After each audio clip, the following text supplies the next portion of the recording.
Bumbles gave me the trivia question for today. He also sent me some clippings from a game back on. Now, I think the paper comes out September 21st, 1973, which means I feel the game should have been played September 20th. And it was a 4-3 game that he saw that he was a fan of. Oh, and Josh is here. So Josh is here. All right, so he's here. Okay. And 4-3 game that Bumbles 73 season, and they only had 9 games left in the season. At that point, the Mets were 76 and 77, half a game behind the Pirates, who were 75 and 75.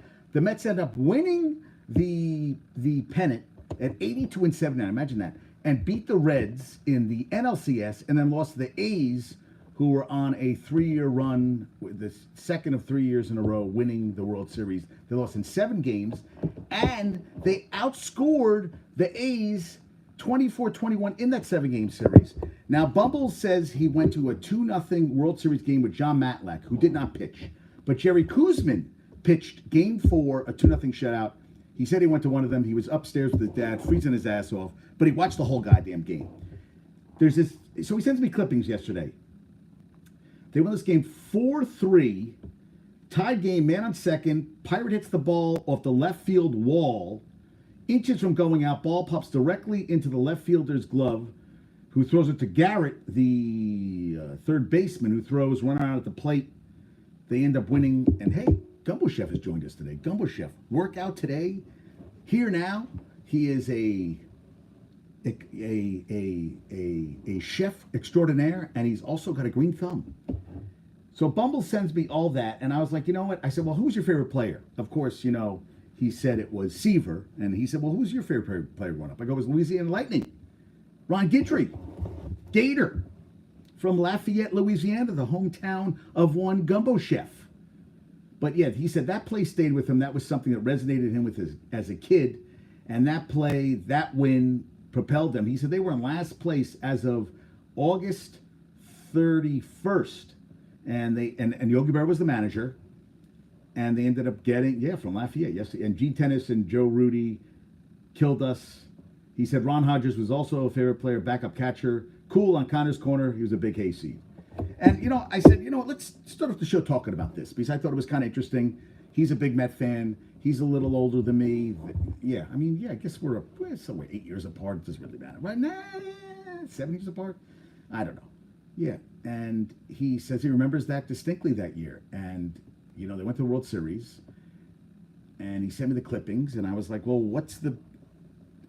he said it's guys talk about that game, how that play, and I said, he compared it to the Jeter play. I said, that was in the playoffs. And if he had slid, they wouldn't have got out. They would have beat the A's that playoff game. But he said, it did propel them. They ended up going to the World Series that year. Think about it. The Mets have been to 4 World Series, and they are 2-2, right? Yeah, 2-2. But they haven't won a championship since '86. Haven't been to a World Series since 2000. It's a drought. It's a drought. Look, the Yankees are going in over a decade. Haven't even been to a World Series. What are we talking about?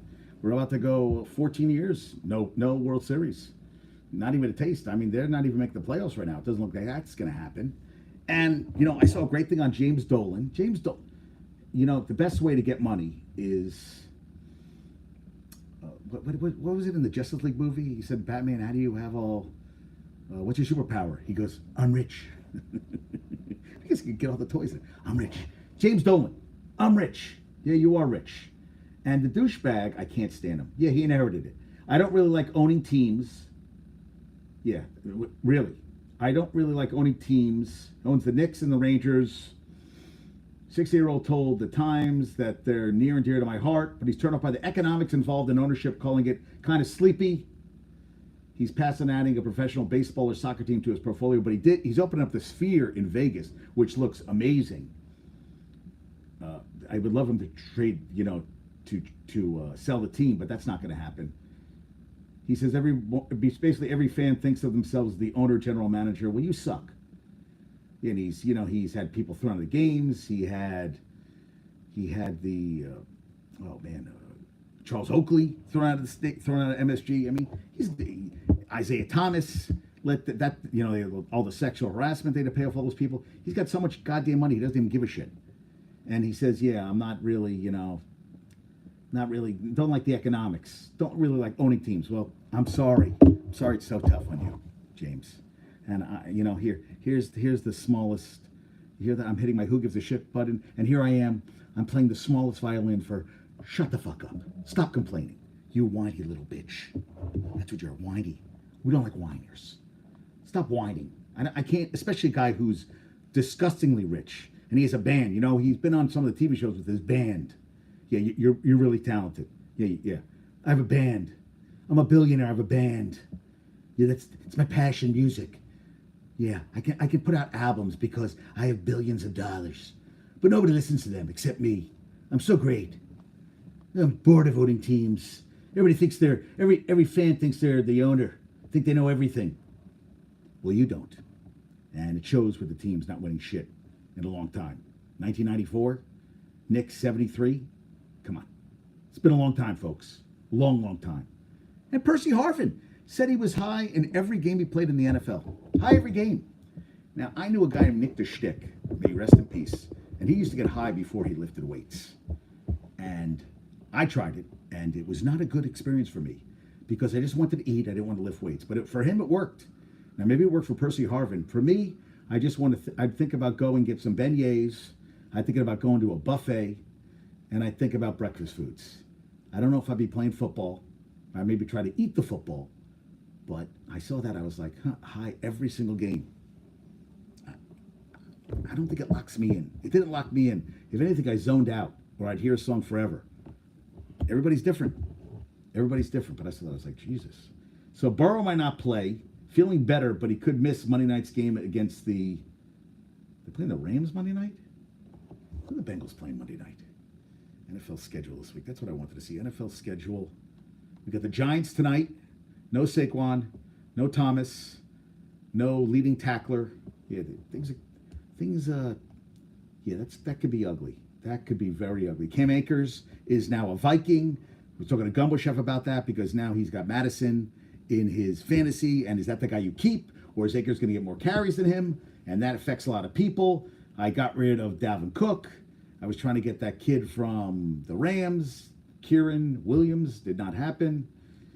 And the Rams are at the Bengals. He might not play, so that's he might be out. Richardson, concussion protocol. Gardner Minshew, they think is going to start against the Ravens. Good for my defense. I have Ravens in my defense. Waddle and Salvin Ahmed groin. Concussion, Waddle, Ahmed groin. That means that Devon Achane from Texas A&M could be getting a lot of carries. Justice Hill, that's for the Dolphins. Ravens, Justice Hill, and Odell Beckham Jr. are among 8 Ravens starters not practice. Seems like OBJ said, this is going to be the season I'm going to make change. Yeah, okay, sure thing, buddy. Yeah.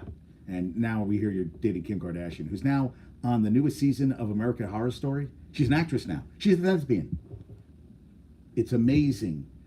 As long as you have a couple millions upon millions of social media followers, they'll put you on anything. She's not an actress. Never was an actress. But God bless her.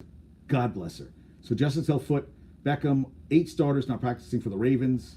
If Hill can't start, they'll rely on Gus Edwards and Melvin Gordon, Mr. Fumbler. Mr. Been everywhere the last couple of years. Eckler being held out of practice. Joey Bosa got in a limited session. Bosa seems like he's hurt all the time. Aaron Jones hurt for the Packers. Christian Watson, hamstrings yet to play this season, was listed as limited. That can't be good for them. I talked to Dave as I was walking in. I said, Dave, who do you like tonight? Niners. Big time. Big time. Double digits. Saquon out with an ankle. Left tackle Andrew Thomas, hamstring ruled out. The Niners have trailed for a total of 105 seconds this season. That's not a lot. They rank 4th in yards per game, 378, and tied for 3rd in most points with 32 games. Giants are allowing the most points in the league, 34 per game, and they were down 20-0 against the Cardinals. 20-0 against the Niners is not going to be good for them. It looks like Matt Breida, Gary Brightwell, and rookie Eric Gray will be running the ball for the Giants. So if you have any of those guys, maybe they'll have a good day and you'll be very excited. If not, you're shit out of luck. Brendan Ayuk is a game-time decision for Brock Purdy. Wan'Dale Robinson is going to make a season debut, they're saying. Tore his ACL early last season. You have left guard Ben Bredeson out with concussion, and outside linebacker Aziz Ojulari also out. That's 4 starters down. That does not bode well. And Deebo Samuel, check this out. Games with 100-plus yards from scrimmage. 2021 season, 8 times in 16 games. Last year, 1-13, and already this year, 1-2. And Matt Mayoko said that Christian McCaffrey, per Zebra Sports, I looked up Zebra Sports. I was like, okay, Zebra Sports, that they are saying that he is flashing 2019 1,000-yard, 1,000 receiving speed on Sunday, which I do. Now, the Giants, not a great game to come after, and a short week, not having your running back, not having your left tackle, your linebacker, Mr. Tackling Machine, Olajari, 2 linemen out, and you know who's going to get a lot of runs this game is that Danny Dimes, Vanilla Vic, is going to be running the ball quite a lot in this game. Yes, quite a lot of games, quite a lot in this game, and we'll see what happens. It doesn't bode well for them. We'll be watching tonight. Michigan and I will be watching some football. And Josh just sent me. I'm looking for Josh to say, I don't like the way. I got to be honest with you. Giants will be lucky to lose 30-14. Is that your final score? Is that Josh's final score? Final score from Josh, 30-14. I'm gonna go 44-10. 44-10. I'm going crazy tonight. I'm going Giants losing 44-10. I think it's going to be a lot of points. It's going to be ugly, and Harris is going to be furious. So I am taking, you heard it here first on JD Talkin Sports, Niners 44-10. It's going to be a score-palooza. A score-palooza. That's what it's going to be, folks. Yes. And Chris has joined us. Has Chris joined us again? Yes. Oh, Chris. Now, this is the thing. Okay. Chris and I worked at, I can say, USA Sports. And I didn't know that was Chris. I just saw Chris. And Chris is here again. What's up? What's up, yo? He's saying that the Giants 30-14. I'm going to go 44. I said, what I say, 44-10? And Josh is not giving us anything. But how about that? Chris doesn't even announce who he is. I'm like, oh, who's this Chris guy? And now he's here again. Yes, Josh says 44-10. Chris says it's going to be big time. So we're going to see what happens on that front. Yes, we shall see. Time will tell, right? But yeah, Chris doesn't even say who he is. I'm like, dude, that was you? That was me. I said, all right, dude, bring it on. Like Donkey Kong. So G-Man, how about the Jets? 14 in a row they have lost to the Pats. 14 games in a row. It blows my mind, man. Oh, and this is great. The NFL is owning up that they missed a call on Sunday. The roughing the passer on John Franklin Myers was a mistake, which effectively cost the Jets 5 points as it nullified a 4th down stop and led to a touchdown and a 2-point conversion. So after the fact, we screwed up. We made a mistake. It still counts. The points count. The fantasy points count. The win counts. But we screwed up. Our bad. Our bad, guys. Darn it. Shucks. We made a mistake. Why even tell me this? Are you trying to piss me off more? Sal was even pissed yesterday in the news conference about it. It doesn't matter. So why you keep fucking up this stuff? You have all this technology, you have all the people there, and you still screw this shit up. It doesn't make sense to me. Then get better people in the booth, get better people, and fix it. You have a chance to do it right then and there. People see it. Shouldn't have happened. Should have been called. Still called. And there we have it. Horse shit. Horse shit. That is horse shit. Horse hit, whatever you want to call it, that is bullshit. That is ridiculous.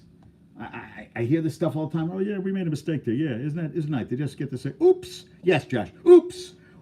We made a mistake. Pardon us. Oh, too bad. Oh! And Bumbles tonight has his 35th dental school reunion. Back in dental school, Joe wore his Capizzi. Joe had his slick back hair. He was wearing his. He was a sexy bastard. He showed me pictures of himself. He looked like Vinny Barbarino, but think of a dentist. So pretty slick, but a dentist, remember. So Vinny Barbarino, but not as cool. But cool, but not as cool. But cool. He said, I said, yeah, dude, I just thought about it. There's people I haven't seen from high school, 87. I'm thinking, shit, I haven't seen these people in 36 years. So makes sense. Yeah, makes sense. But yeah, we talked about all your Met stuff. Well, we talked about that Met stuff. We talked about that. Well, I didn't say this, but I saw that Alonso, the money's okay, but the years are different. So Alonso's going to be 29 next season. He wants probably a 10-year deal, and he's still under team control. But I guess he wants at least 10. Maybe they offered him 6 or 7. He wants a Lindor contract. You need guys face of the franchise, homegrown talent. That's a guy I think you got to pay him, and he hits the shit out of the ball. So that means something to me. But that's just me. I could be loco sometimes. Yeah, Alonso definitely wants to stay here. He wants to be a Met for life. He's very happy. That's good. All that stuff. Yeah, well, we'll see what happens going forward. Yes, that's important. He wants to be here. I agree. It's very important. What do we think about the Mets? I mean, the Jets, 14 straight losses? Think it's going to happen? I don't think so. But it'll be nice. Yeah, and Garrett Wilson says the team's 0-14 record against the Pats is unacceptable. Via Rich Samini. It's time that things change around here. I don't like talking about it too much. But this is one of the first steps. 14 straight. It's unacceptable. That's unacceptable. I'm 0-2 against them. That's unacceptable. Unacceptable. We can't keep living like this. We have to change the way we do these. It just doesn't matter. It does matter. It does matter. We can't lose 14 in a row. We have lost 14 in a row. We can't keep this going. Bumbles is going to the game with his lovely, lovely, lovely lady. Oh, we watched Family Feud last night, and there was a woman on the show. She made Lizzo look skinny. Let me just say that. She made Lizzo look skinny. And I'm not fat shaming. I'm just saying what I saw. And she is engaged to the fiance. She goes, no, he's my gentleman. She called him her gentleman. So I said to Michigan, am I your gentleman? Am I your gentleman? Today was the first time ever I've been in her office. We have a cleaning woman come, and I had trained or whatever, and I wanted to come home, do the podcast, get things ready.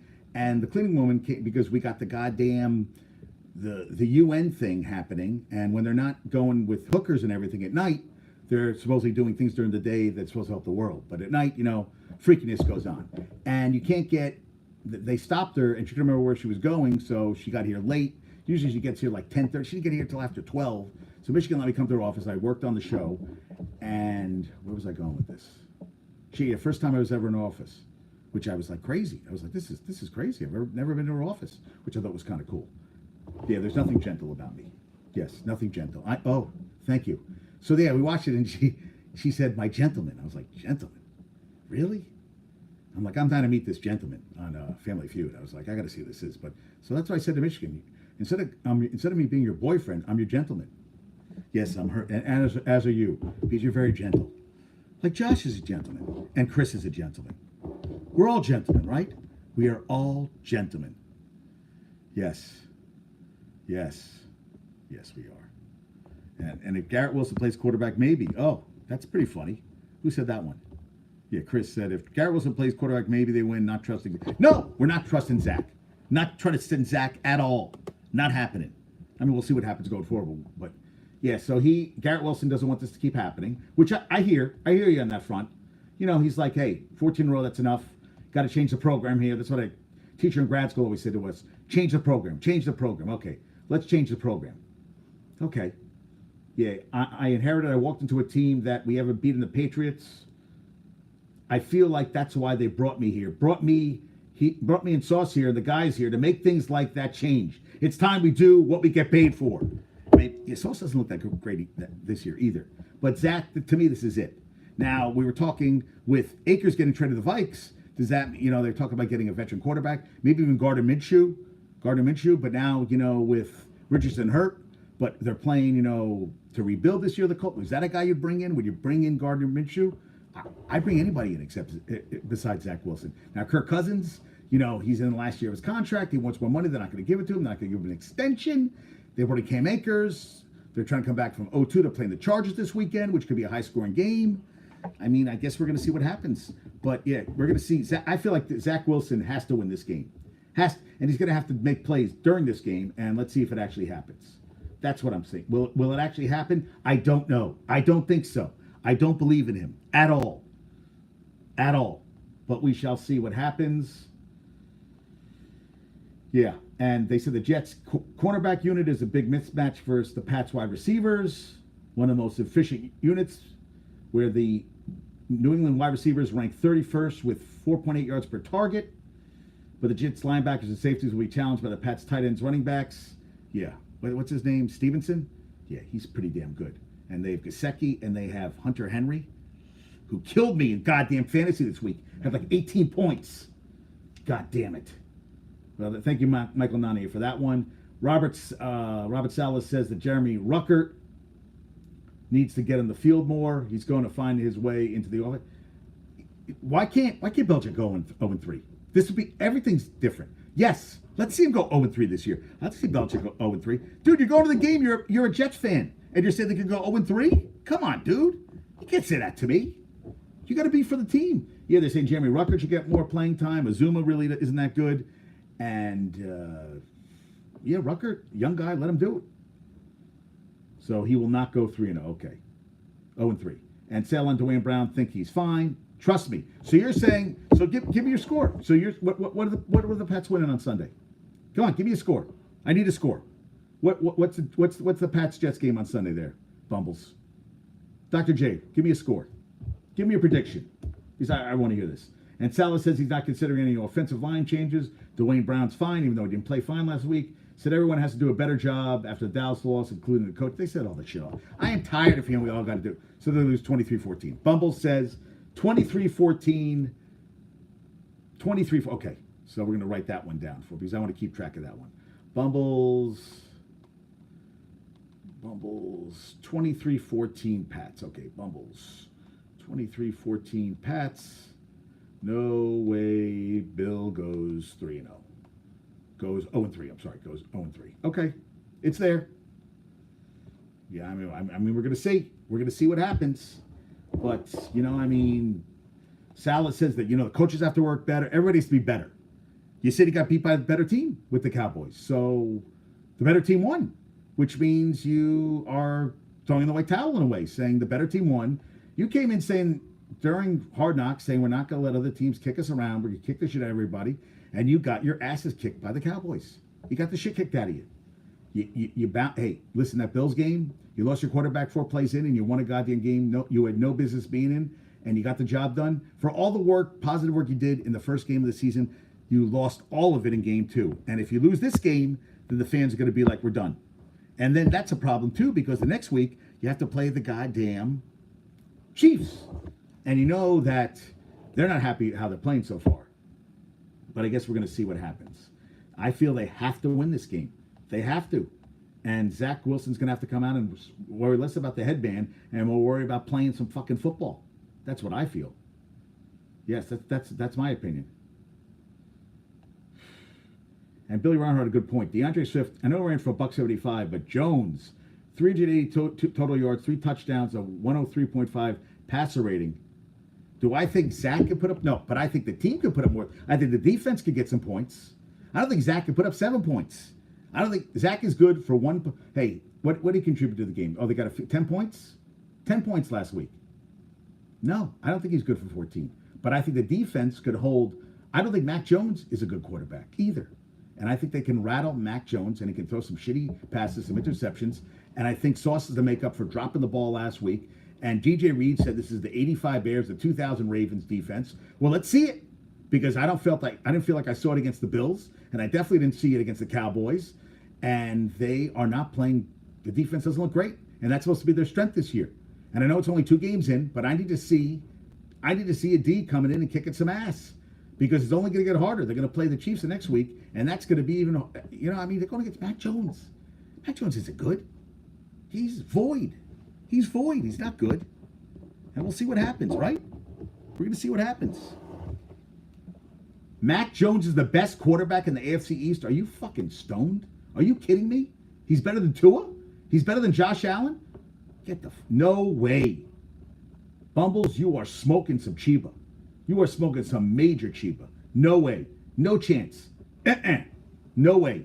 Totally disagree with you on that front. Mac Jones is the best quarterback in the AFC East on an 0-2 team. Most talent of any quarterback in the AFC East? More than Josh Allen and Tua. More talent than Josh Allen and Tua. Where? Talent where? No, not even close. I wouldn't take Mac Jones ever. Ever. No, totally disagree. Totally disagree on that one, Bubbles. Totally disagree. Most talent in the AFC East. Come on. Stop the insanity. Put down the pipe. Put down the bomb. Call it a day. Now, this is interesting about the Vikings. The Vikings have 69 rushing yards this season, the fewest in the NFL, and the fewest through 2 games by any team since both the 2019 Dolphins and Bengals. They also are the only team without a rusher attempting an attempt of 10-plus yards this season, a rush attempt. I don't see how you can tell me that Mac Jones has more talent than any quarterback in the AFC East. I don't. No, not even close. I don't even know where you get that rationale. Where's the logic? What are you backing it up with? Where? I don't see it.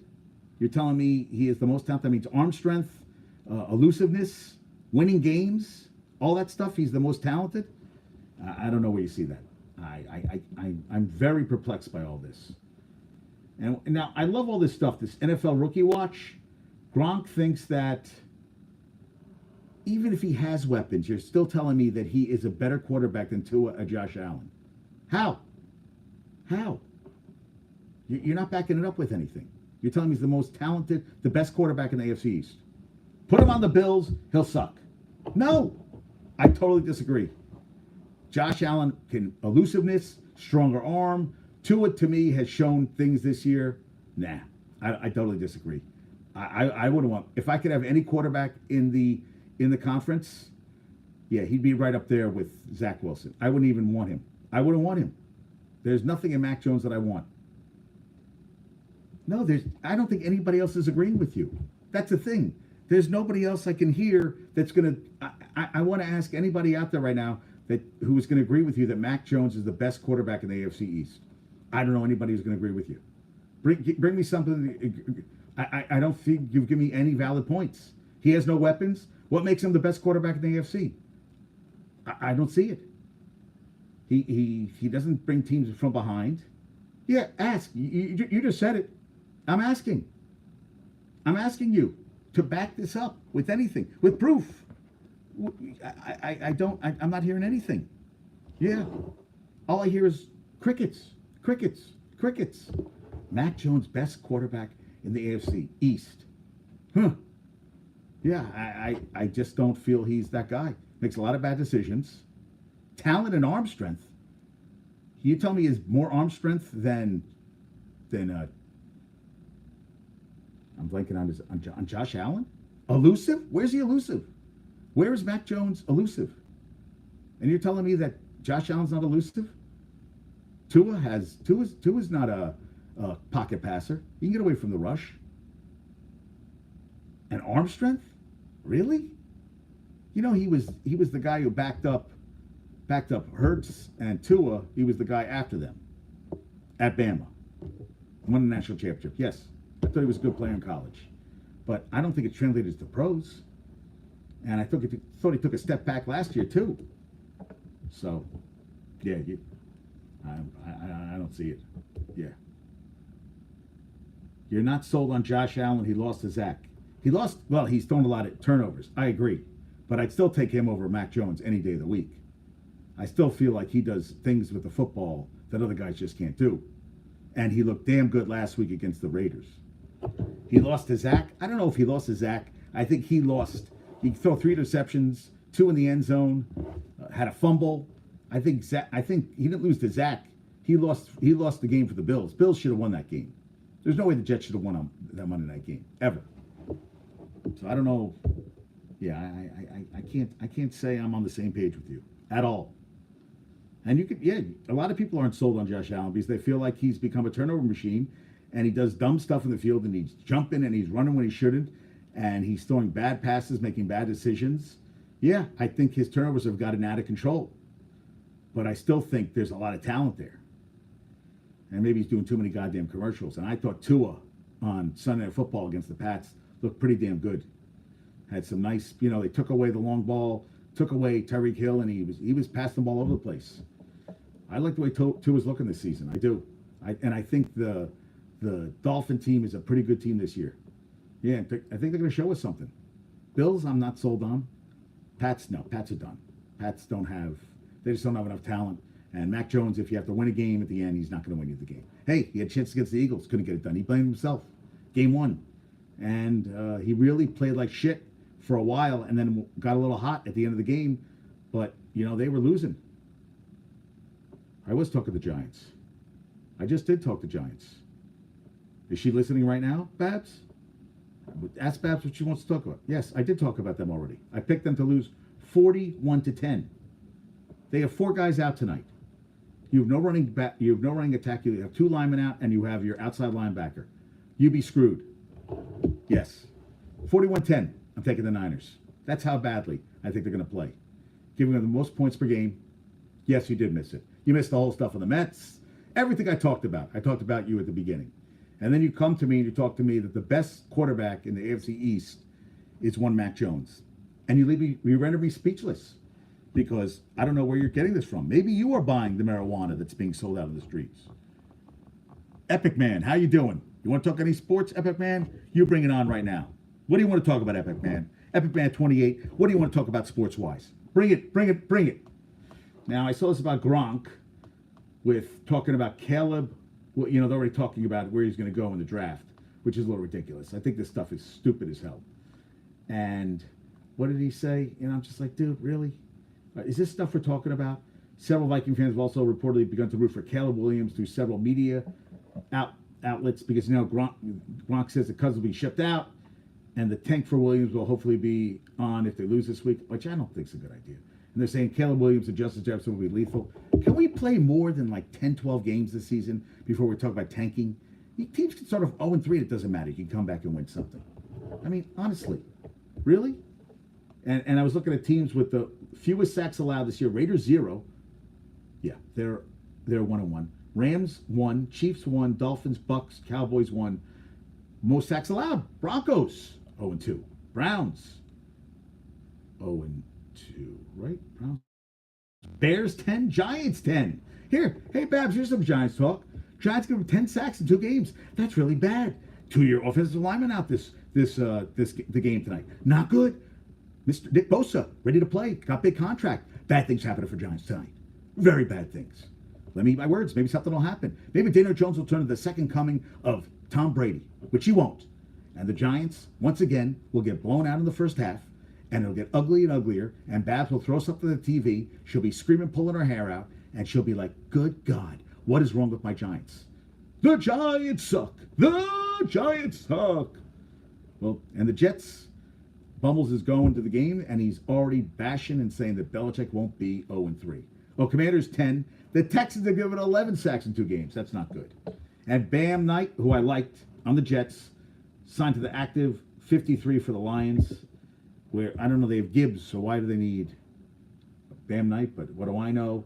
And Minka Fitzpatrick, who had a chest contusion after the game, defends his tackling, wouldn't change his tackling. He's no ill will. Says that the hit that injured him, no ill will behind it. It was a split second, which it is. It's a split second decision. Okay, you go. Okay, so that's what I love about Bumbles. He goes from saying that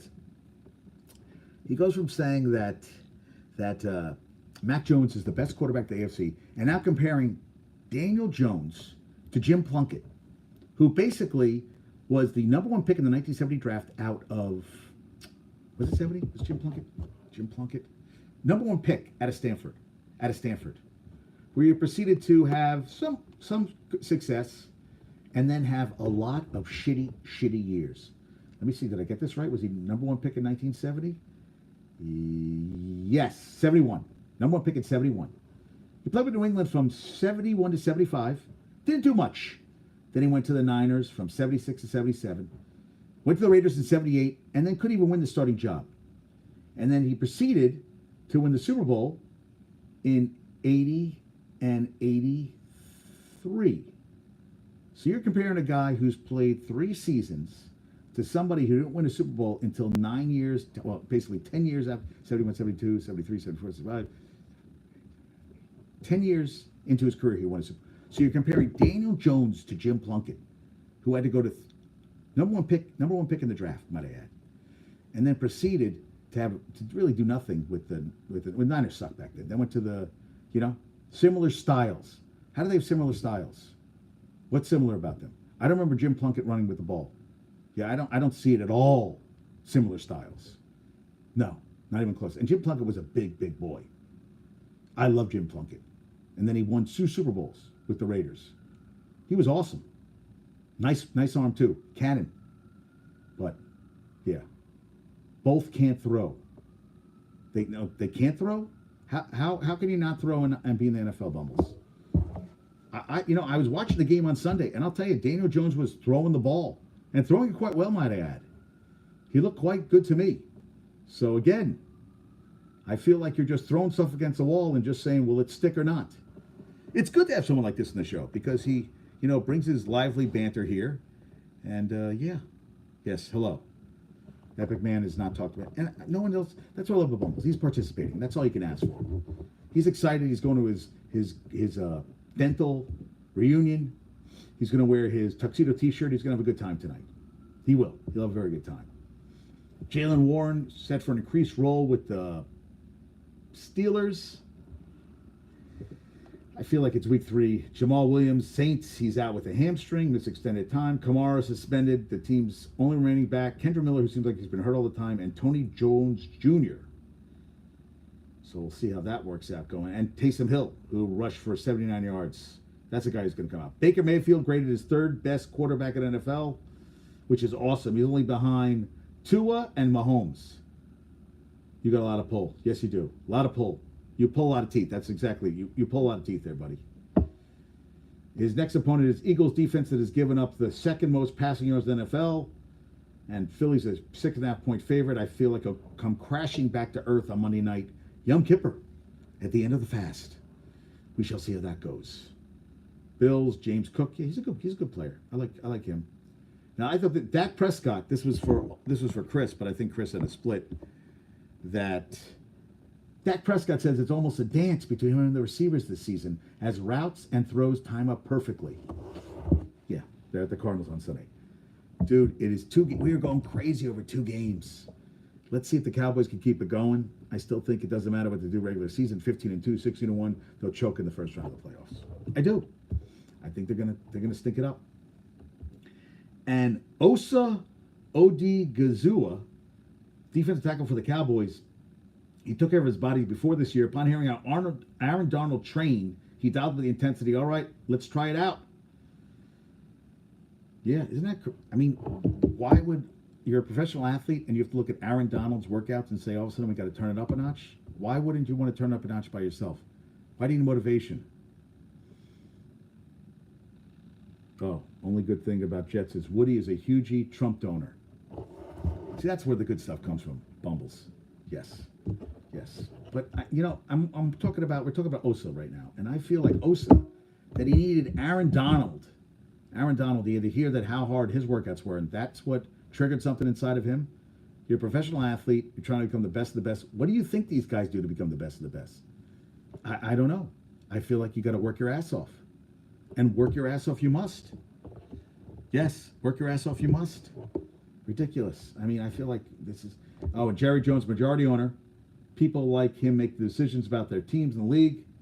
Mike Freeman is unaware of any extensive effort by Jones to bring in owners of color. They are also one of the NFL teams that have never had a black head coach. Yeah, why would he?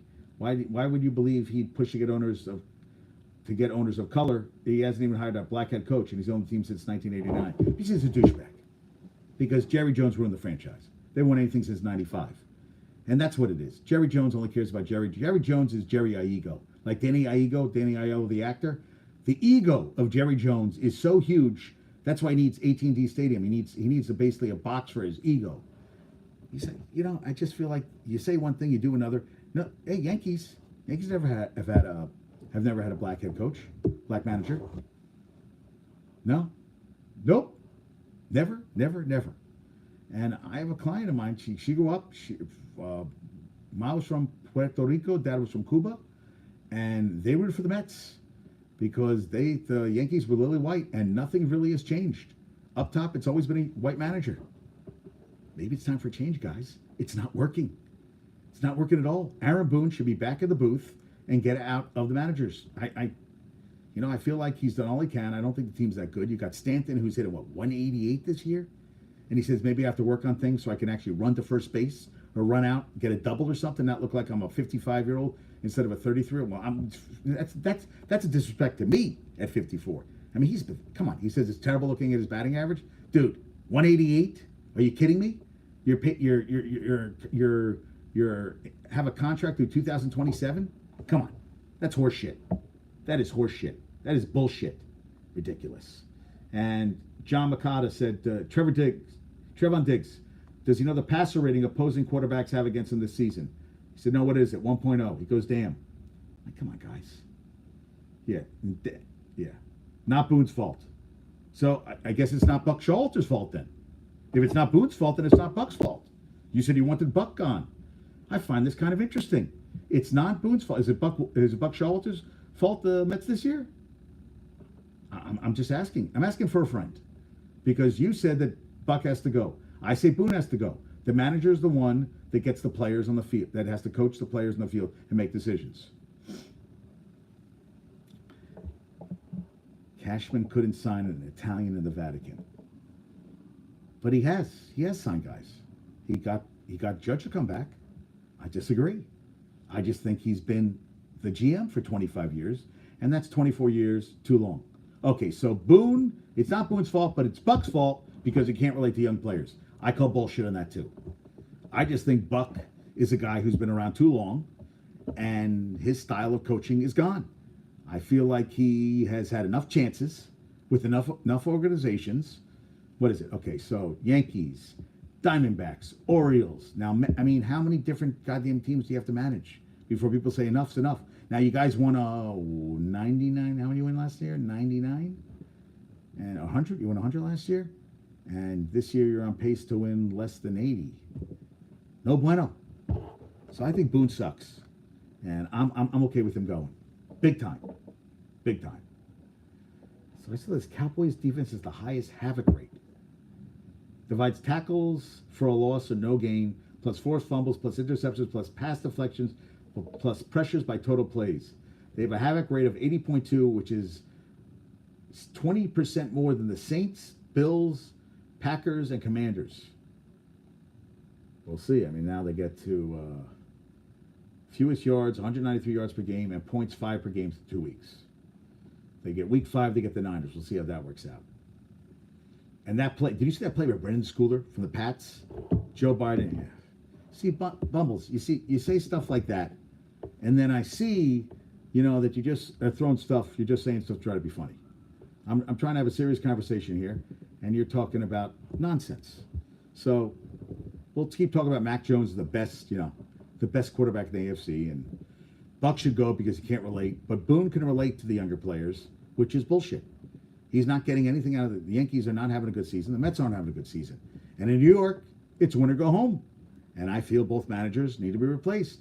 Now, who are they going to replace it with? I don't know. But maybe a change of scenery is good. A new voice in the locker room is good for both the Yankees and the Mets. Because it ain't working. It ain't working at all. Yeah, that play by Brendan Schooler where he came from outside and then sprinted in and blocked that field goal attempt by the Dolphins, that was impressive. Now, the Patriots are 2-7 in the last 9 games. 2 wins. Came against the Cardinals last year with Colt McCoy, both against backup quarterbacks. And the Dolphins last season with Skylar Thompson, Teddy Bridgewater. And they get the Jets, who they've beaten, and the Jets haven't beaten since 2015. Yeah, Tyreek Hill praised Christian Gonzalez, said he was good. And Gonzalez, the rookie out of Oregon, had an interception, 6 tackles in Sunday's win. Trent Brown got a revised, improved contract from the Pats, $2 million with incentives, up to $13 million in compensation this year. He's a free agent at the end of the season. And the guy who got killed at the game on Sunday night may not have died from a traumatic injury, but rather from a medical issue. Dale Mooney, 53 years old, medical. So we'll see what happens there. I thought that's still crazy. And how about Puka Nacua has seen 30 catchable targets in 2 weeks. He was the 20th wide receiver taken in the 2023 NFL draft. Peter Schrager, that's pretty impressive. Yeah. And okay, so let's talk about the Bears, because the Bears are getting a lot of, that Justin Fields, he says he has to be less robotic and all this stuff. And Mahomes is telling him that the best advice, he said, be himself and do the things that got him to this level. He's here for a reason. Poles, the GM, says he acknowledges adversity, but team is focused on solving issues. Matt Betts says, covers the team, said, still wild to me that Chicago is trying to force Fields to be something he's not, a pocket. I don't know why they try to make, you have a quarterback, they're good at something. Don't try to make them something they're not. 4 total design runs through 2 weeks. It's limiting his best strength, his mobility. Get him on the move and the offense will be more efficient. I don't disagree. Left tackle Braxton Jones will miss the minimum of 4 games on injury reserve with a neck issue. Next man up is Larry Borum, although Matt Eberfluss mentioned multiple options. Barron made 17 starts for the last 2 seasons combined. And Luke Getsy, who ran the same play 3 times. And Fields brought up the coaching was maybe the problem. And he said, he said it was taken out of context, he said afterwards. But Getsy said, I think you saw his passion and reaction when we got back from the practice field Wednesday and how he felt. He's such a guy of high character. He's so passionate. He wants to win as much as anybody in the building. But it's more important for him to be a man of character. And I think that part of it, the fact he felt it got challenged, bothered him more than anything. All right. I guess we're going to see. And Eberfluss and Fields got a vote of confidence. They got rid of Nathan Peterman, as the backup quarter, the 3rd string. So it's Badgett, and that's it. It's Badgett and it's Fields as quarterbacks. Now, I do like Fields, but they're 0-2. They've lost by 38-20 to the Packers, 27-7 to the Bucks, 65 points, second worst in the NFL, 6 yards per play, also second worst. Offense is not playing well. They traded away the number 1 pick this year instead of selecting a quarterback. They traded a pick to the Panthers, took Bryce Young, who's got off to a bumpy start. His first 2 games, 61% completion percentage, 214 yards passing per game, 2 passing touchdowns, 1 rushing, and 3 interceptions. JT O'Sullivan, he put a video on YouTube, which is really long, but he says his lack of urgency in the drop back and the inability to quickly recognize where the ball should go. He said he noted that the coaching staff set up the offense to fail with poorly designed plays, which I don't disagree with, because I feel like the offense, I think he doesn't have a great coaching staff. He says there were 2 plays. Yanks did not have, Willie Randolph was never a manager for the Yankees, dude. He was the Mets manager. But good call. Good try. Willie Randolph was never a Yankees manager. No. Mets manager. But good try. Fields didn't throw to, there was 1 play from Sunday's game where he didn't throw to either 2 wide open wide receivers, one of whom could have walked in and instead held the ball and it turned it until he was sacked. That happens. And why isn't he making the right decision? O'Sullivan thinks he could be overthinking things, which he said he feels robotic. Am I sure? All right, let's look this up. No, I'm not sure. Yeah, Willie Randolph was up for Yankees manager, never become. He was the Mets manager, dude. He was a coach on the Yankees. Coach, never manager. All right, let's look it up here. As manager, Mets 2005 to 2008. Yankees coach from 94 to 2004. Milwaukee 2009, 2010, and Baltimore 2011. Thank you for challenging me, Mr. Mac Jones, AFC quarterback extraordinaire. Yes, but good. No, Yankees never had a black manager, as I said before. But I digress. Well, you know what? There's a lot of work that has to be done. I don't think he's getting the best coaching. I don't think he's making the best decisions. We'll see what happens going forward. No, it's okay. I'm busting on you. It's all good. The comment about coaching is what's drawing the most attention. A quarterback acknowledging that he can't play the way NFL teams have traditionally wanted their quarterbacks to play. Yeah. The guy, what did he rush for over 1,100 yards last year? Only 5 design runs this season after he averaged nearly 8 per game last season. I know they don't want him to get hurt. Also ran for more than 1,000 yards. Why are you taking away something that works? Yeah, I think the coaching staff sucks. So if they want a quarterback who's more comfortable in the pocket, then get one. Yeah, select one in the spring and let him go somewhere where they're going to use his talents and use the best abilities.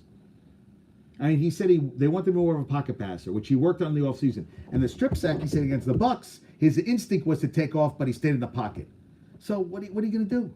I mean, I feel like he has shitty coaching staff, and I feel like the Bears are, it's not Fields, it's that you haven't put him. You're not giving a coach to succeed. It's kind of like Daniel Jones. They had a goddamn different offensive coordinator every year he's been with the Giants until last year with Dable. I mean, I feel like you're not setting him up to succeed. You're setting him up to failure.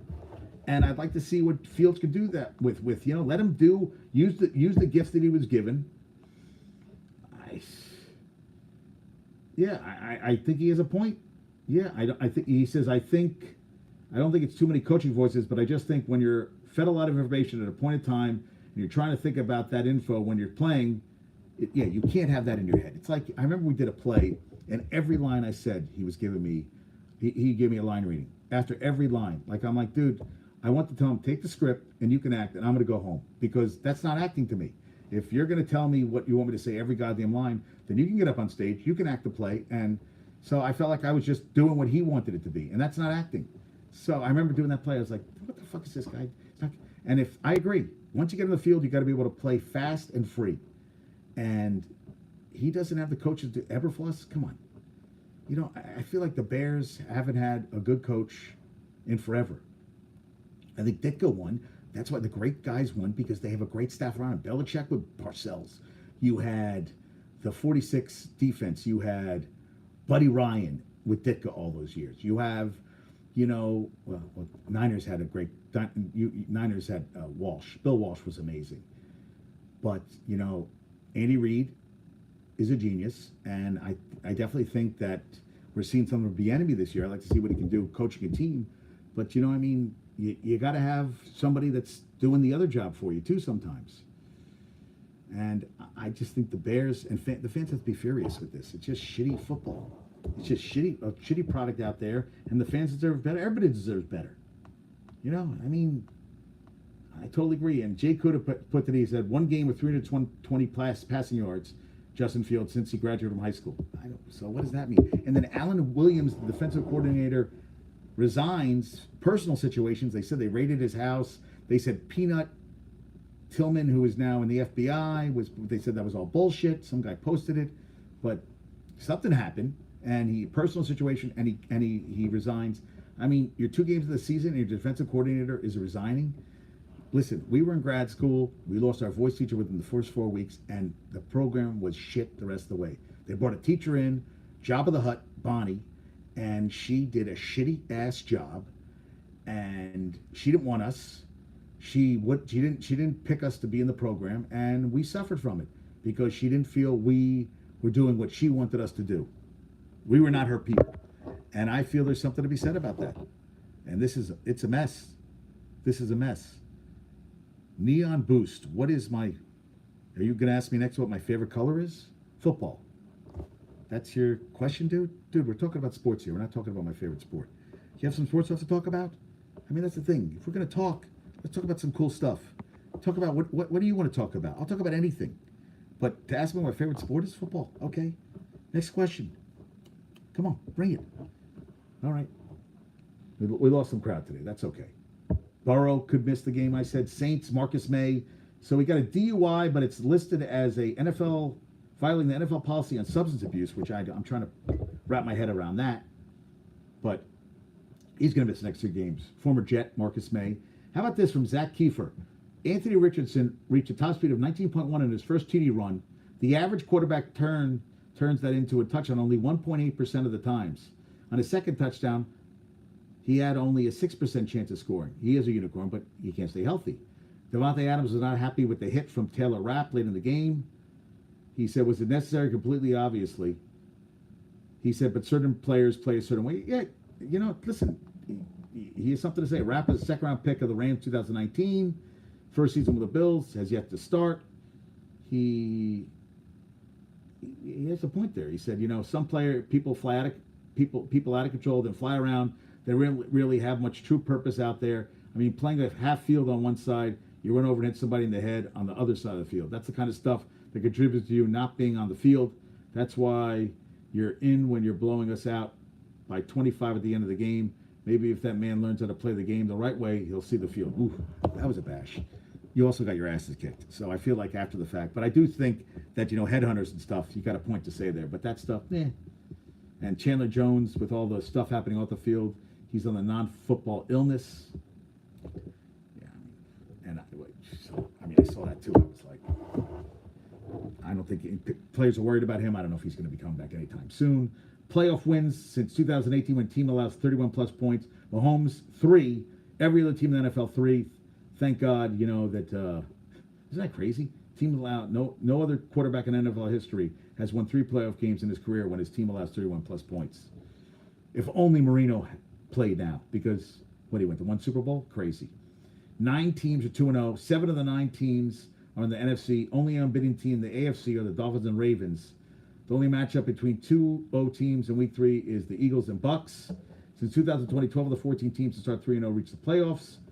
There are currently 9 0-2 teams in the NFL. An 0-2 team has made the playoffs in each of the past 7 years. Bengals went all the way to the AFC Championship last year.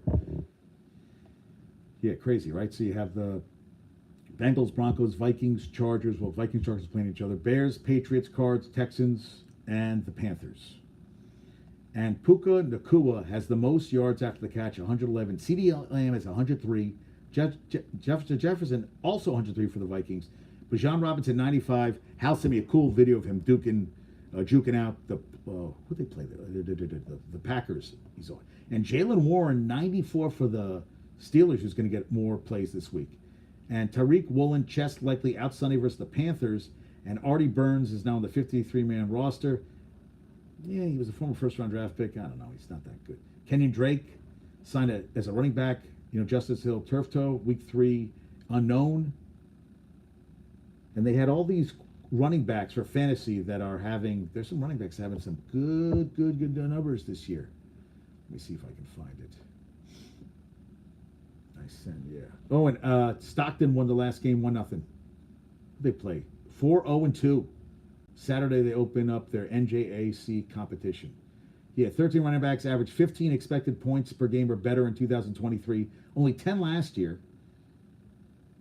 But you have Austin Eckler is at the top of the list. Then Pollard, Kyron Williams, who I wanted.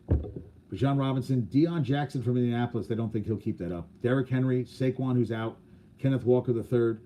Bijan Robinson, Christian McCaffrey, Josh Jacobs, who's been terrible this season. Rashad White from Tampa Bay, and Miles Sanders from Carolina. Crazy, right? Yeah, that's pretty awesome. And how about this? Oh, yeah. I'm going to get to that. C.J. McCollum has a winery. 2020 saw the first release of McCollum's Heritage 91 in an hour. He has a 300-acre vineyard in Willamette Valley, Oregon. His wife, Elise, launched their own wine label during the NBA bubble. In 2021, he became the first active NBA player with his own vineyard. That's the dumbest thing ever. First active player. What's so wrong with that?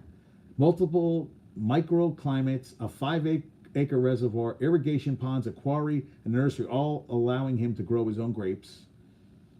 He plays for the Pelicans, works as an ESPN contributor, serves as an NBA Players Association president, and runs a wine label all at the same time. I thought that's pretty impressive, dude. I was a little, yeah, dude. You're the real deal. And oh yeah, the Peggy, the super fan for Colorado. I'm tired of being a good loser. It was really fun to be a good winner.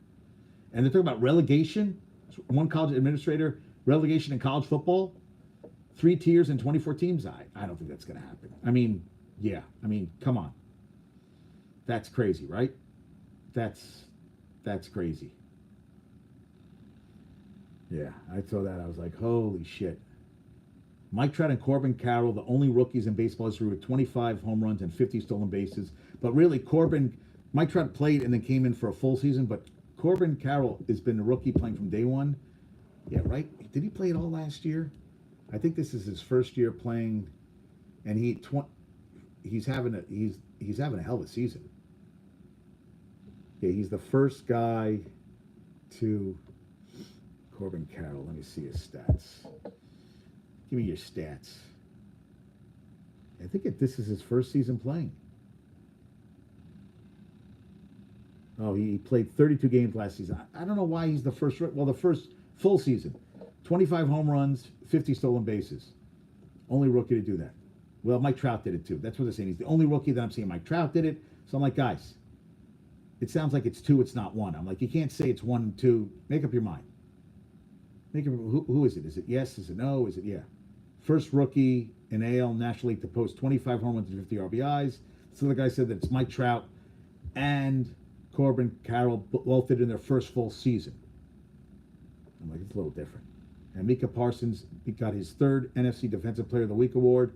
Second most tied with Sean Lee, Ed Too Tall Jones, and DeMarcus Ware had 4, which is kind of crazy. And Shaq says Deion Sanders reminds him of Phil Jackson per DMZ. When they were down 15, there was a camera that panned to Deion's face and reminded me of Phil Jackson. And I've always said, if the general doesn't panic, the troops don't panic. Something he said about that, right? Yeah. Huh. Pretty crazy. Oh, and the new Tampa Bay Rays Stadium in the historic gas plant district, 30,000-seat ballpark, will be fully enclosed and air-conditioned, surrounded by a mixed-use village with nearly 5,000 residential units, 1,200 workforce units, and 750 hotel rooms. That's pretty cool, right? Oh, wow. Trevon Diggs is feared to have suffered a torn ACL in practice today, per the Schultz report. That is not good. Wow. Thank you, Michigan, for that one. That is no bueno. If that's true, that is no good. Wow. That would put a damper on the season. Yeah. And he was playing. Yeah. Yes, Josh. I just saw 2. Trevon Diggs. Torn ACL in practice. Michigan just sent it to me. Holy shit. Oh, Lanker's not going to be happy with that. Chris isn't going to be happy about that. Daniel's not going to be happy about that. Yeah. Damn. Yeah, that's not good for anybody. Yeah, that's not good. Let's pass that on. No one's going to be happy. Let's pass it on to everybody. Yeah. Daniel's not going to be happy with that. Lanker ain't going to be happy about that. Those are my big Cowboy fans. I mean, Lanker is a huge Cowboy fan. Chris is a huge Cowboy fan. Daniel's a huge Cowboy fan. It's going to put a damper on their evening, Josh. That's why, listen, bad things happen in practice, man. Bad things happen in practice. Yeah, Deshaun Watson says that sooner or later he and the Cleveland Browns office will begin to click. Yeah, okay. Yeah, good luck with that, dude. I'm not impressed at all. 30th among starting quarterbacks in total QBR. Last in the league in passing EPA, minus 1.7. No. And Laurent Duvernay-Tardif, who became a doctor, for COVID, retired at 32. Last played for the Jets in 2021 and 22. 5 games last season. 73 games, 7. See, listen, he's a doctor. So I wish you all the luck in the world with that endeavor. Doctor is a serious profession. Very impressive. It impresses me to no end. Barry Sanders says Deion, no intention of leaving Boulder, that many high school recruits commit to coaches rather than schools. In a recent interview, said the multitude of kids chose the coach, especially when it's a prominent coach that has had success in their careers. I had a parent ask me the other day, if you left, do you think what you created is sustainable? I said, no, it ain't. I'm not going to lie to you. God anointed me for this time, this season, this era, and this moment. He anointed me to coach your son and his son and his son.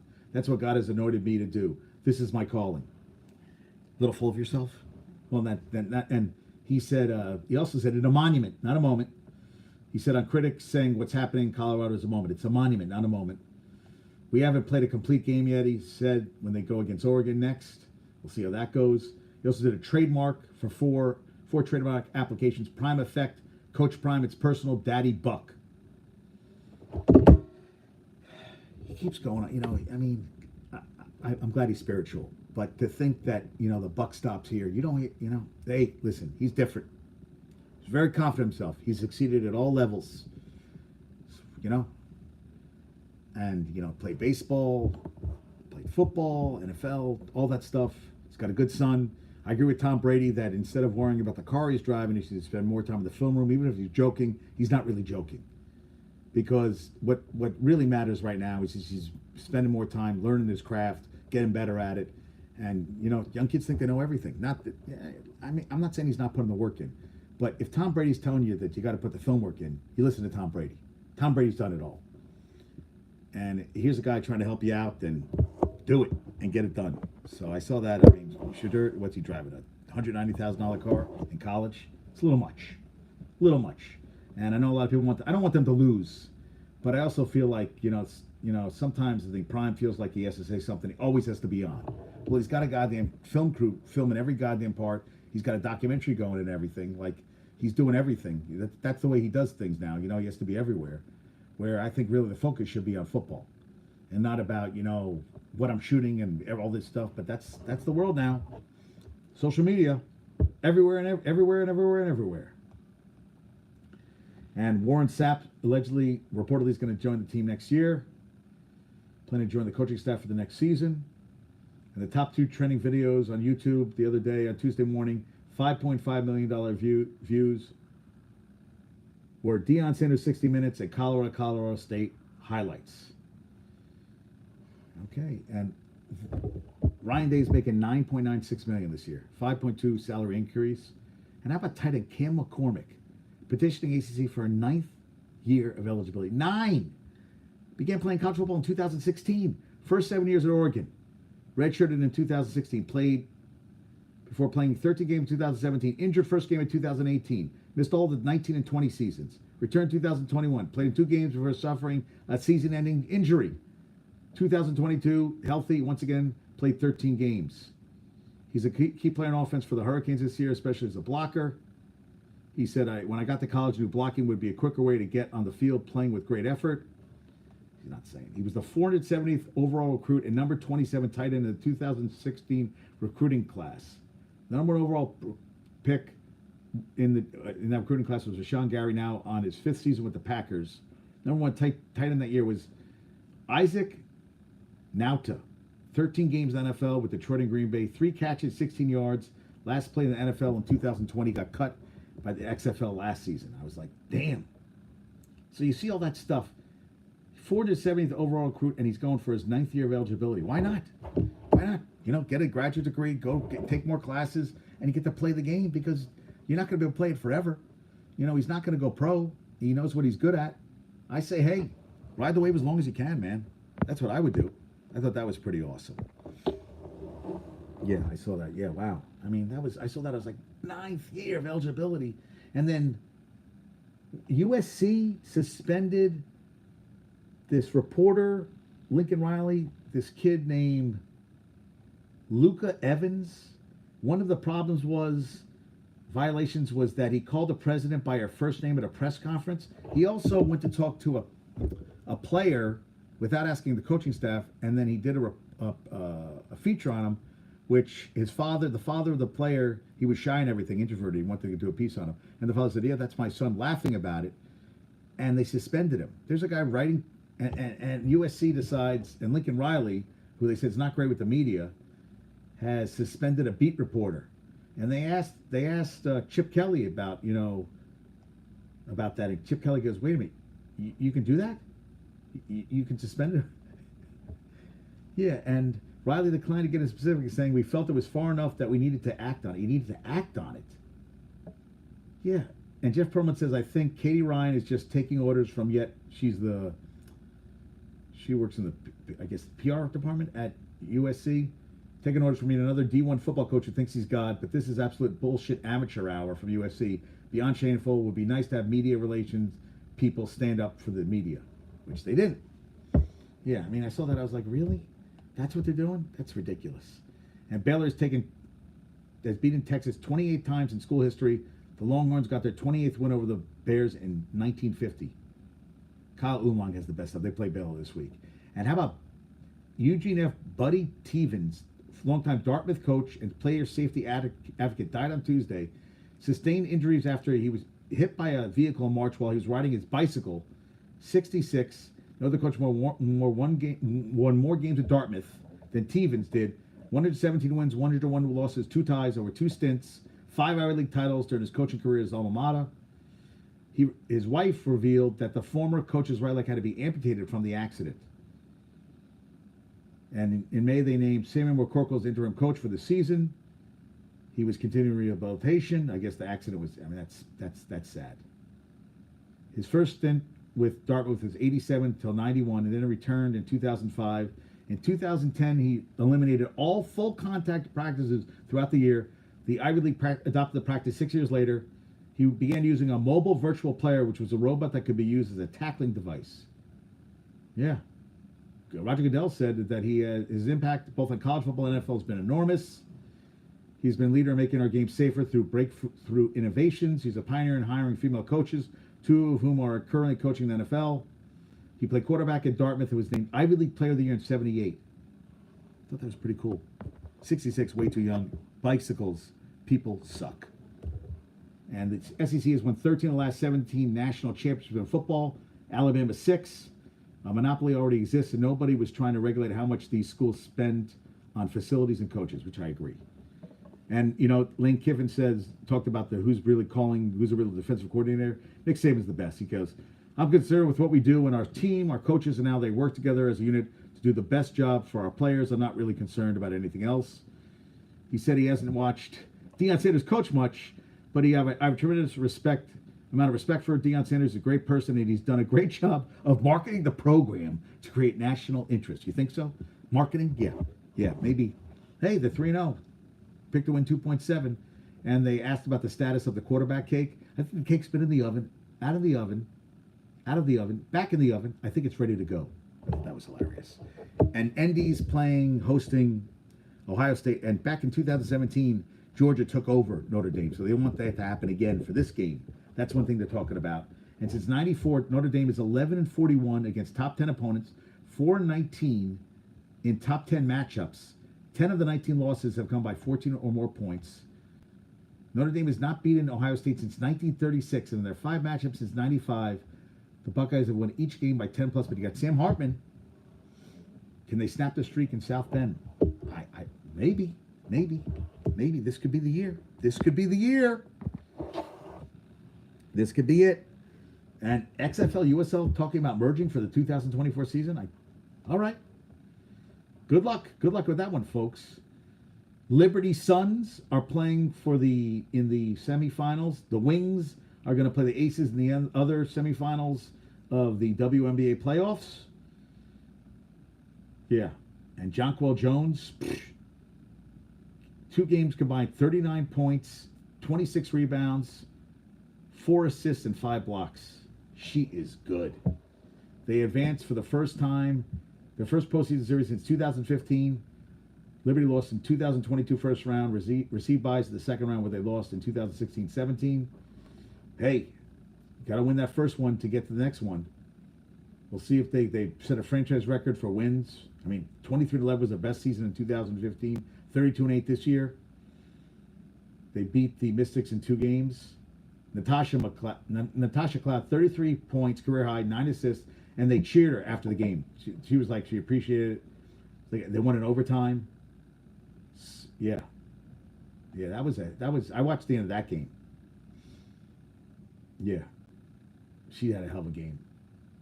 Elena Deladon, Natasha Cloud, Tiana Hawkins, Christy Tolliver, all are free agents. And Deladon, who signed a max deal before 2020, has only played 51 regular season games since. She can ball, though. She can ball. I like watching her play. She can ball. And Alyssa Thompson joins Diana Taurasi and Cappie Poindexter as the only players in WNBA history to record a 25-point, 10 assist in a winner-take-all playoff game. They beat the Lynx by, what did they win that game by? They went 90-75 last night? Yes. And well, the Lynx started 0-6, and they made it to a winner-take-all game, a closeout game. How about that? And Nafisa Collier had a baby and had an MVP season, 31 points, third career 25-point playoff game. Wings blew out the Dream, won their first playoff series since 2016 when the team was relocated from Tulsa. 101-74. Ryan Howard led all scorers with 21 for Atlanta, but Season's over for Atlanta. But hey, you know what? You can't win them all. And Satu Sabali for the Wings, she won the Comeback Player of the Year. Most improved player. 37 to 60. Jordan Canada of the Sparks got 18. Grew up in Gambia and Germany. Went to college at Colorado. Career highs 19 points a game, 44% from the field, 8 rebounds, 4 assists, and 2 steals. 14 double-doubles, 5th best in the league. She's up, they said, for MVP votes, too. She got her second All-Star bid in July, where she was named a first-time starter. She played, man. She goes, this is my career, this is my money, this is my life now, so I really need to take care of myself. I saw the seriousness of it, and it's showing. That's awesome. I saw that. It was awesome. They play the Sunday at 5 against the Aces. Game 1 of the best of 5 semis. Alicia Clark won the 6th Player of the Year for the Aces. I love this. Patrick Beverly on the new load management. Why every time they show the team, they show the Clippers? Every app I've seen, they showed Kawhi and PG. That's fucked up. They've just been hurt. That's pretty funny. I thought that was pretty funny. MLB, hottest players right now, hottest teams. San Diego 10-4, Arizona 10-4, Milwaukee 9-5. So the Dodgers and the Rays. Houston beat Baltimore last night after dropping 4 of the past 5. They got a win. 2-1 over the Baltimore Orioles. Rangers 15-5 over the Red Sox. They were down 4-0. 6-run second. Jonah Himes had a home run. Texas remains a half game back at Houston in the AL West. Philly beat Atlanta 6-5. Wow, that's all right. For a 2-1 series win against the MLB best Braves, Mariners beat the Athletics. Rodriguez hit a home run. Seattle's tied with the Rangers for the final AL wildcard spot, and the two teams will begin a 3-game series in Texas tomorrow. And Arizona beat the Giants. T-backs took a 1.5 lead for the second NL wildcard spot. All right. 5th straight win for Arizona. Carroll, 25th home run, stole his 50th base of the season to win. Yes. Stanton, I'm done talking about. And how about Michael King last night in the loss? 7 innings, 13 strikeouts. Whew. Awesome. Acuna's close to becoming the first 40-60 player. 67th stolen base. Homer twice. This was Tuesday night. What is Acuna's stats? Let me see there. I know I'm talking too much. That's the way I go. That's the way I roll, folks. 337, 39 home runs, 100 RBIs. 40-70 guy. He's gonna be a 40-70 guy. That's crazy. That could happen this year. That is loco, folks. He had his 12th game with a home run and a stolen base, tied with Bobby Bonds. Ricky Henderson at 13 and 86. How about this? UC Kikuchi for the Blue Jays. Look at this. He said he left the game with cramps because he only got 11 hours of sleep instead of sleeping 13 to 14 hours a night. 13 to 14 hours. Wow, dude. I would love that. I would love that. Yeah, Blake Snell, 7 shutout innings. They said he might have solidified the Cy Young. And how about Brusdar Graterol? His mother, Ismailia, Sunday they saw each other in person for the first time in 7 years. How about that? That was awesome. Senior Ma, first time in person. And Tigers hired Blackhawks associate GM and Jeff Greenberg worked with the Tigers, president of the Cubs. I'm like, okay. And someone sent me that J.C. Mejia, 162 game suspension for a second failed test for illegal performance enhancing drugs. Appeared in 9 games this year. Tested positive for stanozolol. So he minor league deal this past year. Yeah, he's out for quite a while. And Japan, Adam Jones said that there's a lot of great players over there.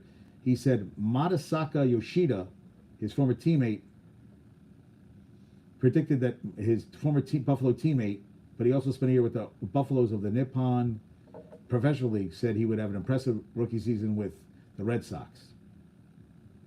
Now the guy they're talking about is Yoshinobu Yamamoto, 14-6 with league best 1.32 ERA. They're talking about he's 5'10", but he feels he has ability. Won the Pacific League MVP honors in each of the past 2 seasons. Threw his second no-hitter of his career early this month, where Cash was the game and a bunch of other Red Sox, Dodgers, Cardinals, among many teams there to watch him. They're all, and Senga, who I agree with Bumbles, should get Rookie of the Year votes. He's been that good, but I think, he's not going to beat the kid from Arizona. But he's been good. And they're comparing him that his first year performance could be like Yu Darvish, who went 16-9 with a 3.90 ERA with the Rangers in 2012. That's a guy they're talking about.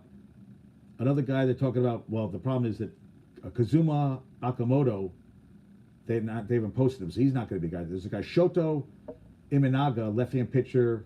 They're saying that he started against Team USA in the gold medal game.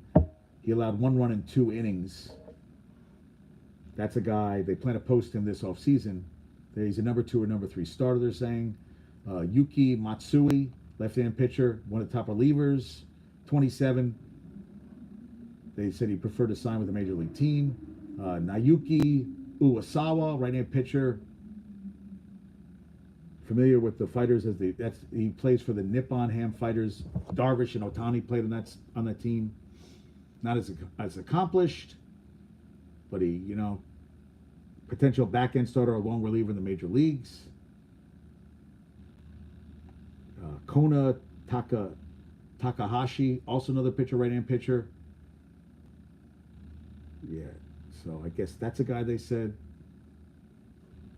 His walk rate is high. Another guy reliever long term. Now, remember, how about Masahiro Tanaka, who plays for the Golden Eagles? He became an international free agent when his Golden Eagles contract expires at the end of this season. They said he considered a return, but he's not having the same level of success as he was in New York. His ERA is now 5.09, 7-10. I don't know. Maybe he'll get a chance. I don't think this. Thank you, John Paul Marassi, for that one. Jason Tatum could play some point guard this year. They got Marcus Smart is gone. Malcolm Brogdon wanted to be traded. Wasn't happy with his situation to be a 6th man, but he's still with the team. He did not get traded. Yeah, I guess how that's going to work going. But Tatum is a point forward. I guess we'll see. Golden State, they want the Dwight Howard back? Come on. No, I don't think that's a guy you want. Buddy Hield wants a new deal. He's making over $19 million. They want to trade him. They can't get a long-term contract. 30 years old. He averaged 17 points, 5 rebounds, 3 assists, 45% from the field, 43 from 3. Might go somewhere else. I didn't know. I saw Phil the Thrill Sellers. I remember him. His name, because he led Rutgers 75-76 to an undefeated season, a trip to the Final Four where they lost to Michigan in the semifinal, finished 31-2. He holds the school record for points, 2399, rebounds, 1,115 during his 4-year career. All-American 76. Steve Heffel, who played 2 seasons with him, said he was a guy that other teams geared up for. He was recruited by then assistant coach Dick Vitale. He originally committed to Notre Dame, but he stayed closer to home. Helps the Scarlet Knights to NIT appearances 70-74, NCAA in 75. They went to play at Syracuse at Manley Field in 75, and Heffel said it was like a man playing among boys in college. Number 12 was retired in 88. He actually was selected 3rd round of 76 by the Pistons, appeared in 44 games, struggled to adapt to the pro game, retired from basketball after briefly playing overseas in the Netherlands, averaged 4.5 points per game during his stint with the Pistons. And I was always like, he was so good in college, and it didn't translate to the pros, and I was always like, I just found that kind of interesting. So it didn't translate. It's kind of wow. So that was it, huh? And Jared Cannonier says Sean Strickland should run him back, wants his man card back. Back in UFC Fight Night 216, he got a 5th-round decision, 5-round decision over Strickland. You have some big fights coming up. Oh, and at the Noche, what did Valentina Shevchenko, which Josh told me about, she suffered a broken, what happened to her? The 1st round. Yeah, he said the 10-8 round was bullshit. Yeah, from Judge Mike Bell, they said they should have a rematch. She had a hand injury. It broke my thumb in the 1st round. It's fractured. She said, I felt it affect my striking, but at the same time, I thought, if I stop, it's going to be very frustrating for the whole fans. So, hey, man, fighting with a broken thumb is no bullshit. But that fifth, yeah, that was bullshit. She expects to have surgery this week to repair her comminuted fracture. And they want the two to fight a third time. We'll see if that happens. Also, Yeezy Prochazka is going to fight Alex Pereira. Will fight for the vacant light heavyweight title, serving as the co-main event to John Jones and Stipe Miocic at UFC 295 from MSG, November 11, 2023.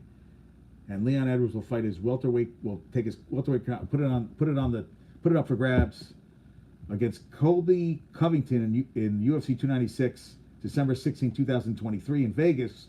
And the co-main event will be Alexander Pantoja, who will seek his first defense of his flyweight belt opposite Raw Dog Brandon Royval.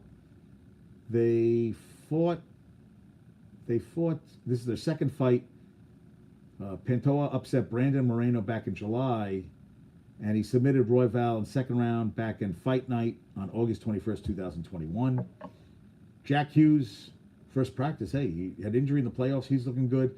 And they said his brother, Luke, they're starting off slowly because it's 3 weeks to the regular season. Trevor Zegras not with the team. He wants a new contract. Jamie Drysdale also, they both want new deals. Zegras is the marketable face of the NHL, tied for the team lead in goals with 23, equaling his total from the rookie season, and led the Ducks with 65.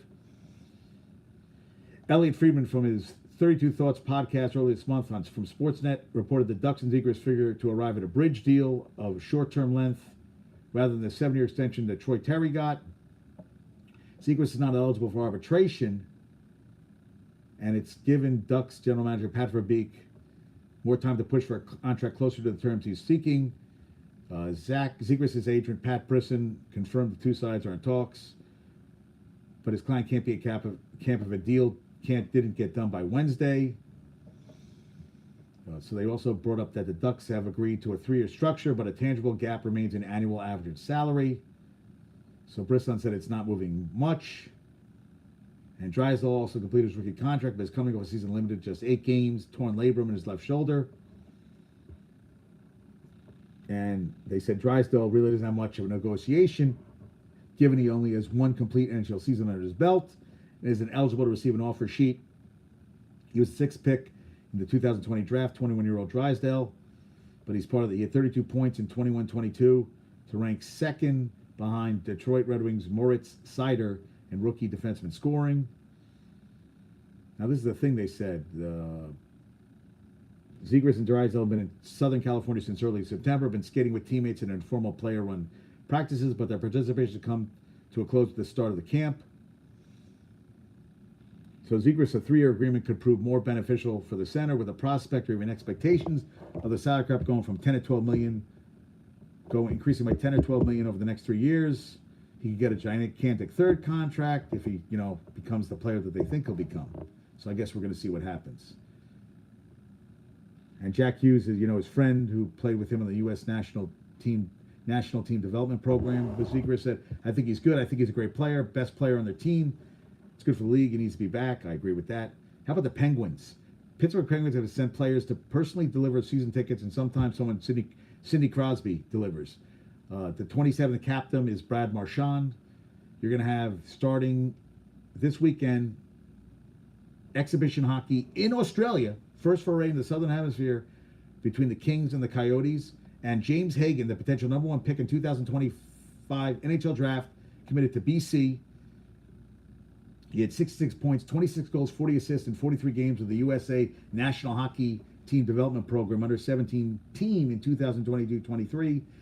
He's going to go play for BC. He won a gold medal at the 2023 IIHF Under 18 Men's World Championship, 5 points in 7 games. He was also the youngest player at the 2023 World Junior Summer Showcase, and his older brother Michael will join James at Boston College after decommitting from Harvard. You also had the Professional Women's Hockey League is coming to life. The inaugural draft was on Tuesday. University of Minnesota standout Taylor Heiss became the first draft pick in league history to the yet unnamed Minnesota PWHL team. 250 players registered, which is pretty awesome, right? for the draft, including the all-time leading scorer of the PHF, Madison Packer and former MVP, Michaela Grant Mentis. Pretty cool. And Julie Ertz will play her final game tonight on TNT with the U.S. Women's National Team. And Megan Rapinoe will play her last game with the U.S. Women's National Team on Sunday, also on TNT. And David Beckham is getting the Netflix documentary treatment on Netflix. Congrats. Messi left in the 37th minute last night due to muscle fatigue. And, you know, the World Cup's coming, and Kroenke is not happy with what FIFA is offering for his cut of the World Cup. So he wants, you know, they thought the upfront payments would be recouped via commercial assets, which may refer to sponsorships, ticketing, all that kind of stuff. And I guess the deal they're getting is not enough. Well, they said that, you know, the last World Cup, that the Qatar wanted the World Cup, so they spent all the money and they didn't care about that, whereas the U.S., they do care. They care a lot. They want more of a cut, you know. And someone said he lost all that money when he had to pay for the deal when the Rams left St. Louis for L.A. Tiger Woods, Justin Timberlake are launching an upscale sports bar restaurant chain called T-Squared Social. The 22,000 square foot space, which takes up an entire city block, features a bowling alley, 200-inch TV, and full swing simulators. And BC has suspended the men's and women's swimming and diving programs for hazing incidents. Thank you, Kyle Sockwell. And Tyler Reddick to drive car inspired by Luka Doncic's new shoe colorway. Good for them. And Sports Illustrated Resorts to expand to Tuscaloosa, other college towns. You can enjoy a game day experience doesn't end when the final whistle blows. A full-service hotel, condominiums, vacation ownership club, signature SI Fit Health Wellness Center, restaurants and entertainment. They'll open in Tuscaloosa, late 2025. And Alabama's been on the Sports Illustrated cover an impressive 41 times more than any other university. Congrats. Congrats. I'm so happy for you. Yeah, that's what I'm trying to see. Are my headphones on? No, good, okay. My headphones were on. I was like, did I screw that up? Again, I'm talking too much. Gumbo Chef's going to be like, yeah, that's really bad. Okay. All right. Did I miss anything else? AJ Brown says there's no beef with Jalen Hurts. Brandon Ayuk not expected to play. Trayvon Diggs suffered a torn ACL. He is done. And Bryce Young out, not expected to play. Andy Dalton should start. Tommy Pham ripped the Mets. Work ethic. Shocking. Out for he's out for the season. Well, next man up. Wow, that's crazy, right? I mean, that's nuts. Let's see. Yankees star fireballer Winnie Peralta suffered a triceps injury, which means he's done for the year. Yeah, I would say he's done. Yeah. That means he's done. All right. Trivia questions from last show. All right. Last show trivia question was...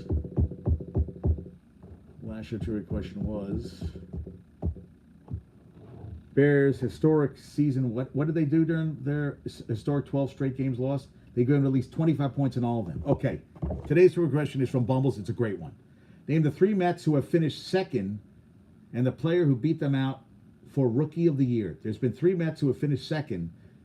Can you name the 3 Mets who finished second in the Rookie of the Year and the 3 players who beat them out for the Rookie of the Year? It is awesome. So, Bumbles, thank you, except for the Mac Jones. It's bullshit. Josh, Chris, thank you for, I know you probably need to go. Epic Man, thank you for being here. And Neon Boost, some love to Michigan. My parents, Mom and Dad, Carol and Carol, Mrs. S. Thank you, Gumbo Chef. Great workout today. Send my love to Elena too. Got a lot of shit going on in this world. So, and tomorrow is the